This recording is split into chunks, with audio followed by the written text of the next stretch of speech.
Ыбырай Алтынсарин Қыпшақ Сейітқұл әңгімесі. Бүгін біз сабақта көркем шығармадағы кейіпкерлердің портреті мен іс-әрекеті арқылы образын ашып үйренеміз. Ой түрткі сұрақтарына жауап беріңіз. Сейітқұлға ерген халық қандай кәсіппен айналысты? Сейітқұл бастаған елге басқа халық не себепті қосылды? Қыпшақ Сейітқұл туралы не білесіз? Портрет. Көркем шығармадағы кейіпкердің болмыс бітімін, ұлттық бейнесі, шынайы мінез құлқын білдіреді. Портреттің жалпы екі түрі бар: романтикалық және реалистік образ деп екіге бөлінеді.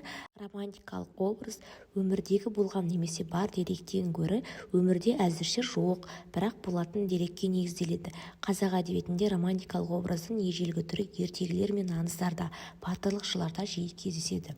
Ал реалистік образ атынан белгілі шындыққа негізделген кейіпкер.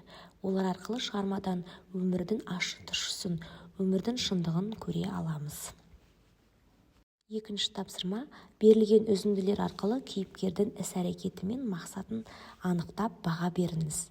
Яғни берілген үзіндіні оқимыз, ол арқылы кейіпкердің мақсаты берілген, кейіпкердің мақсатынан ары қарай іс-әрекетіне өздеріңіз баға беріп жазасыздар.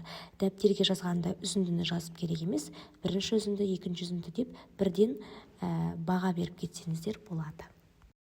Тапсырма: екі жақты күнделікті толтырыңыз, Сейітқұлдың образын ашыңыз. Яғни біз бірінші бағанға Сейітқұл туралы халықтың ойын жазамыз, екінші бағанға Сейітқұл туралы менің ойым. Сіз өз ойыңызды жазып өтесіз. Барлық тапсырманы осы шығарма бойынша жазамыз.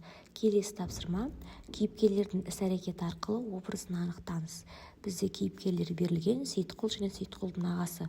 Сейітқұлдың іс-әрекеті мен образын, Сейітқұлдың ағасының шығармадағы іс-әрекеті мен образын анықтап кестені толтырамыз.